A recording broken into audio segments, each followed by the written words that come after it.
Мемлекет басшысының тапсырмасы бойынша инклюзивті саясаттың 2030 жылға дейінгі тұжырымдамасы іске асырылуда. Бүгінгі күні әлеуметтік қызметтер порталы арқылы 345 мыңға жуық оңалтудың техникалық құралдары берілді. Портал толығымен жаңғыртылды. Нашар көретін азаматтарға арналған нұсқа әзірленді. Санаторийлердің қолжетімділігі туралы деректерді қарау мүмкіндігі қамтамасыз етілген. Азаматтарды медициналық әлеуметтік сараптама бөлімдеріне онлайн жазу функционалы іске асырылды. Жақын арада азаматтар инватакси қызметінің қолайлы өнім берушісінің таңдауға мүмкіндік алады. Ағымдағы жылы инватаксиді 18,6 мың азамат пайдаланды. Оңалтудың техникалық құралдарын қамтамасыз ету механизмі өзгеріп жатыр. Олар уақытша және өтеусіз пайдалануға берілетін болады. Құралдардың жағдайын әлеуметтік техникалық сараптама қызметі айқындайды. Құралдардың құнын өтеудің кепілдік берілген сомасын айқындау тәсілдері қайта қаралды. Оны есептеу кезінде электрондық маркетплейстерден және порталдан алынған мәліметтер ескеріледі. Мүгедектігі бар адамдар жеке көмекшілерінің санаттары кеңейтілді. Енді олардың қатарына егде жастағы жұбайы немесе зайыбы кіреді. Көмекшінің және оның қамқорлығындағы адамның бір елді мекенде тұру шарты енгізілді. Әлеуметтік нысандардың қолжетімділігін қамтамасыз ету бойынша жұмыстар жүйелі негізінде жүргізілуде. Объектілер туралы ақпарат қолжетімділіктің интерактивті картасы ақпараттық порталы бөлімінде үнемі жаңартылып отырады. 2025 жылғы 1 шілдеде интерактивті картаға енгізілгеннің қатарынан 23 мыңнан астам әлеуметтік және көлік инфрақұрылымы немесе 55% объектілері бейімделді. Ағымдағы жылы әлеуметтік инспекторлар мүмкіндігі шектеулі адамдарға арналған нысандардың қолжетімділігін қамтамасыз ету бойынша 279 тексеру жүргізді. 586 бұзушылық анықталып, 265 ұйғарым берілді. 45 миллион теңгеге 206 әкімшілік айыппұл салынды.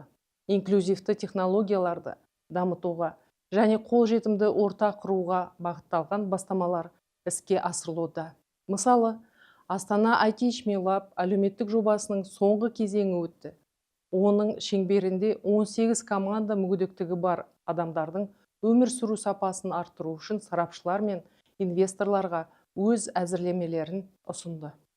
Тұсаукесер қорытындысы бойынша 6 команда жобаларды іске асыруға 1 миллион теңгеден грант алды. Бастама инвесторлар мен бизнестің қызығушылығын тудырды. Олар барынша перспективті стартаптарға ынтымақтастық пен тәлімгерлік ұсынды. Медициналық әлеуметтік сараптамада сырттай проактивті форматта мүгедектікті анықтау үшін тәуелсіз сарапшылар институты енгізілді. 60 дәрігер сарапшы тартылды. Аурудың 30-дан астам нозологиялық түрі бойынша мүгедектікті белгілеудің сырттай форматы толық көлемде енгізілді. Ағымдағы жылы сырттай куәландыру деңгейі 40%-дан астамды құрады. Ағымдағы жылғы 1 шілдеден бастап ағзаның қайтымсыз өзгерістері бар жекелеген нозологиялар бойынша мүгедектікті белгілеудің ерекше механизмі іске қосылды. Олар аяқ-қолдың кесілуі, Даун синдромы, мукополисахаридоз мұндай адамдарға мүгедектік тобы автоматты түрде беріледі. Бүгінгі күні сараптама 31 оқиға бойынша жүргізілді. Ағымдағы жылдың соңына дейін тіршілік әрекетінің шектелуін бағалаудың балдық жүйесі негізінде жасанды интеллектіні қолданылатын пилоттық жобаны іске қосамыз. Бүкіл ел бойынша бірдей көрсеткіштер кезінде мүгедектік пен кәсіби еңбекке қабілеттілігін жоғалту адами фактор мен сарапшылардың субъективті пікірінсіз автоматты түрде белгіленетін бірыңғай стандарт болады. Президенттің тапсырмасы бойынша Семей, Тараз, Кентау және Орал қалаларында заманауи жабдықтармен жабдықталған 4 әлеуметтік оңалту орталығы ашылды. Олардың қызметімен 2 мыңнан астам адам қамтылған. Әлеуметтік қорғауда 12 мыңнан астам әлеуметтік қызметкер жұмыс істейді. 11 мың адам оқытудан өтті. Енді сертификатталған қызметкерлердің қызметін қалада да, ауылда да алатын болады. Ағымдағы жылдан бастап арнаулы әлеуметтік қызмет көрсетуді лицензиялау енгізілді. 572 орталық лицензия алды. Арнаулы әлеуметтік қызметтер бойынша жосықсыз өнім берушілер алынып тасталды. Негізсіз қаржыландыру мәселесі шешілді.